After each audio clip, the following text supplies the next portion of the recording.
Quand vous quittez l'Afrique pour rejoindre l'Europe ou l'Occident, peu importe, gardez toujours en tête votre objectif de départ. Pourquoi est-ce que j'ai quitté? Pourquoi la maman ou le papa ou la famille tout simplement a sacrifié tant de choses pour m'envoyer? Ne perdez pas votre objectif de vie. Sachez exactement pourquoi vous êtes là. Marchez avec, couchez-vous avec, dormez avec, s'il faut même, amusez-vous avec. Mais cet objectif de vie ne doit jamais vous quitter.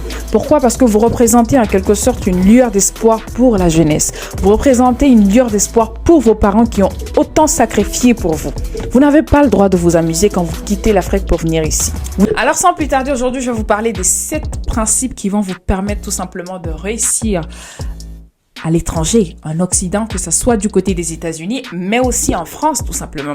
Vous savez, malheureusement, nombreux sont parmi nous, les immigrés, qui ont malheureusement perdu sens à leur immigration. Ils ne savent pas pourquoi ils sont en Occident. Et aujourd'hui, je compte spécialement m'adresser à ces personnes. Si vous faites partie de ces personnes-là ou que vous soyez tout simplement des personnes qui veulent immigrer en France ou aux États-Unis, restez jusqu'à la fin de cette vidéo, vous n'en sortirez pas bredouille. Bonjour les amis ou bonsoir, ça dépend de où vous êtes. Je tenais spécialement à remercier à tous les nouveaux abonnés. Merci d'être là. Merci tout simplement de participer aux commentaires, partage et tout ce qui va avec. N'hésitez surtout pas de vous abonner. La première des choses, c'est l'information. Beaucoup de personnes, quand ils arrivent, en fait, tout simplement, ils se limitent à ce qu'ils voient déjà. Sortez de votre zone. Essayez de vous renseigner un maximum possible. Donc, renseignez-vous sur les éventuelles possibilités, en fait, de non seulement étudier, d'avoir accès à vos documents, d'avoir beaucoup de possibilités. Parce que, ouais, des possibilités, il y en a énormément. Donc, ne restez pas dans votre cercle enfermé. Sortez au-delà de ça. Rencontrez d'autres personnes. Posez des questions. Renseignez-vous un maximum.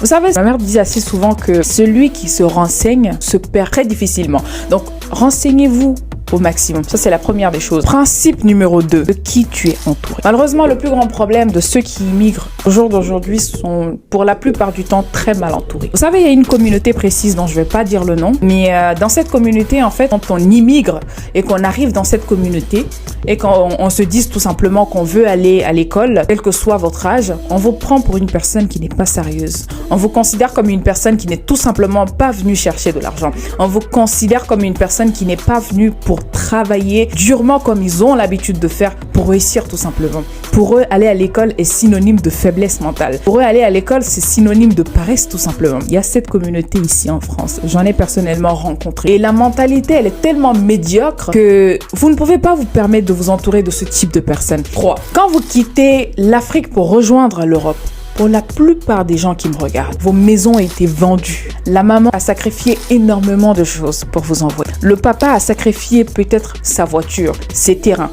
tout simplement pour vous envoyer. Qu'est-ce que vous faites quand vous êtes là? C'est très dommage. Je vois des jeunes qui malheureusement étaient animés d'énormément d'ambition, de vision.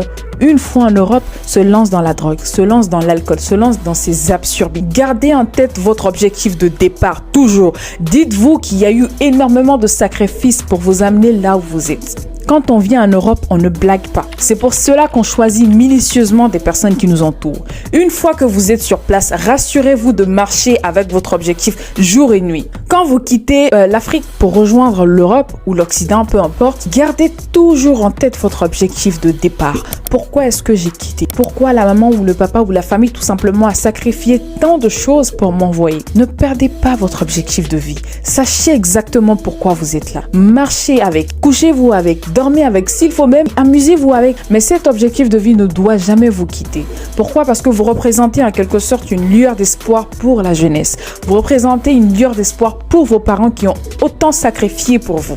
Vous n'avez pas le droit de vous amuser quand vous quittez l'Afrique pour venir ici. Vous devez travailler parce que rien ne va. Principe numéro 4. Quand vous quittez l'Afrique pour rejoindre l'Occident. Alors là, je sens que je vais bien me défouler parce que cette partie me tenait tellement à cœur. Vous ne pouvez pas vous amuser à venir faire le ménage comme nos mamans, nos grands-parents l'ont fait ici. Là, je m'adresse précisément à la jeunesse si vous me regardez. Vous ne pouvez pas vous amuser à faire ce genre de choses. C'est tellement dommage, mais quand on va dans les aéroports de Charles de Gaulle ou qu'on va dans des grands hôtels 5 étoiles, la plupart des gens qu'on voit là-bas en train de faire le ménage, c'est qui? C'est des jeunes noirs. Pourquoi? Il faut qu'on prenne l'habitude de développer cette mentalité d'excellence, cette mentalité de gagnant. Nombreux sont parmi vous, quand ils quittent leur pays pour venir ici, c'est pour faire le ménage en général. Et là, je m'adresse pas vraiment aux mamans parce que nombreuses parmi elles n'ont pas vraiment cette chance en fait d'aller à l'école, donc c'est tout à fait compréhensible. Mais les jeunes, les plus jeunes qui me regardent, quand vous quittez l'Europe ici, dominés par cette paresse intellectuelle, beaucoup de personnes se mettent à faire le ménage dans les hôtels 5 étoiles, alors que vous êtes capable de posséder ces hôtels. Franchement, je me sens mal parfois quand je vois des Africains faire certains ménages. Prenez un peu l'exemple sur des Chinois, sur des Pakistanais, sur tous ceux qui sont autour là, les Juifs, peu importe ce que c'est. C'est des gens qui détiennent des boutiques dans tous les coins de la rue. Pourquoi nous, en tant que Noirs, on n'est pas capable de faire ceci? Moi, je vous dis, je sais que beaucoup de gens seront mécontents avec ce que je dis. Ça me fait tellement mal en fait de voir au jour d'aujourd'hui la jeunesse africaine, surtout les immigrés, faire des travaux comme des ménages. Encore une fois, je m'adresse pas du tout aux mamans parce que c'est tout à fait compréhensible. Elles ont pour la plupart du temps n'ont pas eu cette chance d'aller à l'école. Mais pour ceux qui ont déjà un départ, je parle de la jeunesse, notre génération. Quand vous êtes étudiant, c'est tout à fait compréhensible de faire tout type de travail, bien évidemment dans la dignité. Mais je vais dire à un moment donné, vous ne pouvez pas quitter votre pays, venir en Europe, faire des travaux limites qui laissent à désirer. Vous savez, quand on le dit, ça fait mal, mais regardez un peu l'exemple des Indiens ou des Chinois. C'est des gens qui ont posé le respect à travers tout simplement le commerce. Je me sens très mal quand je vois les Africains faire certains types de travail ici en Europe ou en Occident. Surtout, là, je m'adresse précisément à la jeunesse africaine, qui sont les immigrés, la diaspora africaine. On n'est pas obligé de tout le temps faire le ménage. Quand vous arrivez déjà en Europe, renseignez-vous au maximum. Étudiez, apprenez des formations, tout est mis en place pour cela. Apprenez des choses, vous avez d'énormes possibilités pour faire énormément de travail ici. Vous n'êtes pas obligé de tout le temps faire le ménage comme vos mamans, vos parents l'ont déjà fait. Moi, je refuse de croire que la place ici des Africains, c'est de faire les ménages ou des travaux rabaissants.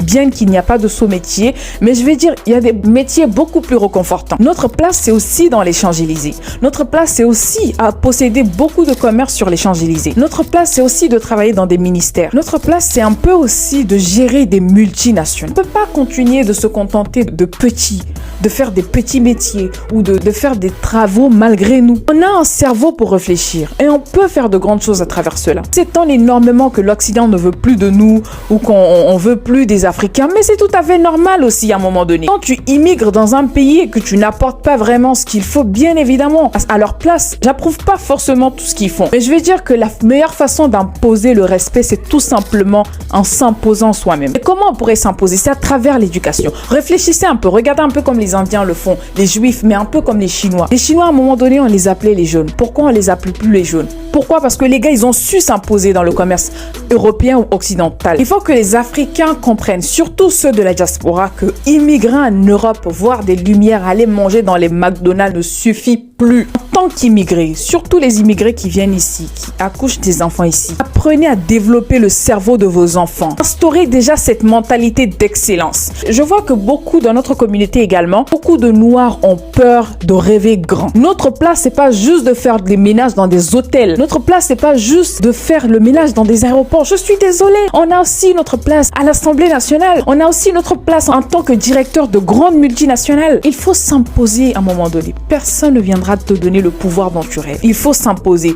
Et l'imposition passe aussi par l'éducation de vos enfants en tant qu'immigrés. 5. Quand vous êtes en Europe, une fois que vous avez immigré et que vous avez trouvé votre voie et que vous étudiez, vous vous formez, vous apprenez de l'expérience, sachez investir dans votre pays de départ. Sachez d'où vous venez. Surtout pour ceux qui accouchent des enfants, apprenez à ramener vos enfants là où vous venez. Surtout, montrez-leur, incrustez cette culture de l'Afrique dès le départ à vos progénitures. Une fois que vous êtes sur place, pensez à investir en Afrique. Mais attention, ne jamais, plus grand jamais, envoyer de l'argent en Afrique pour investir quand vous n'êtes pas présent. Soyez présent afin d'investir. Achetez des terres, peu importe. Mais commencez à imposer déjà votre trace aussi dans votre pays de départ. Il est très important. C'est comme ça qu'on gagne en pouvoir. C'est comme ça qu'on gagne le respect. Et c'est comme ça qu'on va se développer.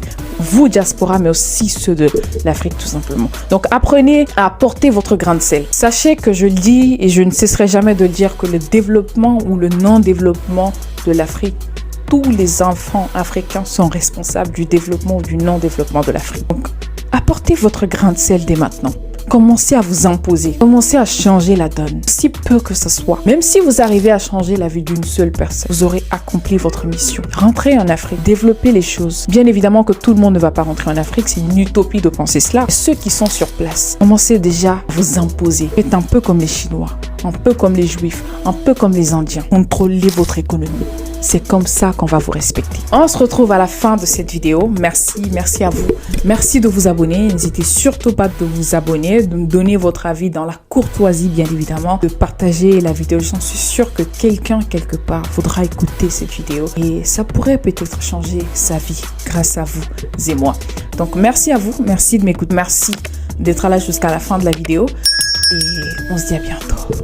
Abonnez-vous.